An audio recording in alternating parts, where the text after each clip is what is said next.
कभी कभी जीवन इतना कठिन हो जाता है कि लगता है कि अब कोई उम्मीद नहीं बची। ना कोई परिवार, ना कोई दोस्त, ना कोई जो तुम्हारा दर्द समझ सके। ऐसी एक गरीब इंसान की कहानी है जिसका नाम था रघु।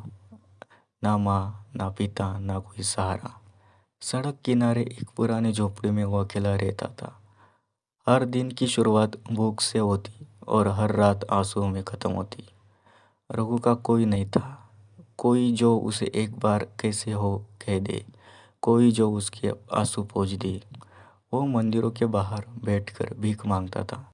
कभी कोई सिक्का देता, कभी कोई ताना। लोग गुजर जाते, पर कोई उसकी आंखों में झांक कर नहीं देखता था। एक दिन उसने आसमान की ओर देखा और बोला, हे भगवान, क्या मैं वाकई अकेला हूँ? और उसी रात जब वो भूखा और थका हुआ सोया, उससे एक सपना आया। सपने में उसने देखा एक उजली रोशनी उसके सामने खड़ी है। उस रोशनी से एक आवाज़ आई, रघु तू अकेला नहीं है, मैं तेरे साथ हूँ। रघु ने डरते हुए पूछा, आप कौन हैं? आवाज़ ने मुस्कुराते हुए कहा, मैं वही हूँ जो टूटे दिलों को जोड़ता है, जो भूखों को अन्न देता है, जो अकेले को साथी देता है। मैं यीशु हूँ। उस पल रघु की आंखों से आंसू बहने लगे। वो बोला, प्रभु मेरे पास कुछ नहीं है। यीशु ने कहा, तेरे पास दिल है और वही मेरा घर है।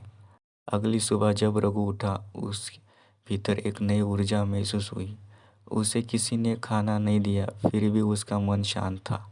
उसने सड़क किनारे पड़े पत्थर उठाकर एक छोटा सा स्थान बनाया जहाँ वो बैठकर प्रार्थना करने लगा।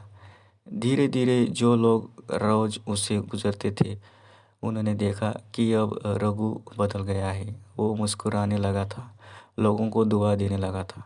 एक दिन एक महिला उसके पास आई और बोली, तुम्हारे चेहरे पर इतनी शांति कैसे? रघु ने मुस्कुराकर कहा, क्योंकि अब मैं अकेला नहीं हूँ, यीशु मेरे साथ है। धीरे धीरे लोग रघु से मिलने आने लगे। कोई दुखी होता तो वो कहता, चिंता मत करो, यीशु मसीह तेरे भी हाथ पकड़ेंगे। वह जो कभी खुद भूखा रहता था, अब दूसरों को रोटी बांटने लगा। जो कभी आंसुओं में डूबा था, अब दूसरों के आंसू पोंछने लगा। और हर रात वो उसी आसमान की ओर देखकर कहता, धन्यवाद प्रभु, आपने मुझे परिवार दिया। ये पूरी दुनिया मेरा परिवार है। रघु के जीवन ने एक बात साबित कर दी कि जब दुनिया मुंह मोड़ लेती है, तब यीशु मसीह गले लगा लेते। उन्होंने रघु को दिखाया कि गरीबी कमजोरी नहीं, बल्कि ईश्वर के प्रेम को महसूस करने का अवसर है। जब तुम्हारे पास कोई नहीं होता, तब यीशु खुद तुम्हारा हाथ थाम लेते और कहते, मत डर, मैं तेरे साथ हूँ। प्रिय मित्र, ये कहानी केवल रघु की नहीं, ये हम सब की कहानी है। हम सबके जीवन में ऐसे पल आते हैं जब हम अकेले महसूस करते हैं, जब लगता है कि सब खत्म हो गया। पर याद रखना, यीशु मसीह का प्रेम कभी खत्म नहीं होता। वो हर आंसू को देखते, हर प्रार्थना को सुनता है और हर टूटे हुए दिल को जोड़ देता है। अगर तुम भी अकेले हो तो आँखों से बंद कर और कहो, प्रभु यीशु मेरे साथ रहो। तुम देखोगे एक शांति, एक सुकून तुम्हारे दिल में उतर आएगा। गरीब होना बुरा नहीं है, निर्धय होना बुरा है। और याद रखो, जिसके पास यीशु है वो कभी अकेला नहीं। अगर इस कहानी ने तुम्हारे दिल को छुआ तो इस दूसरों तक जरूर पहुंचाओ, क्योंकि शायद कोई और भी आज अकेला महसूस कर रहा हो।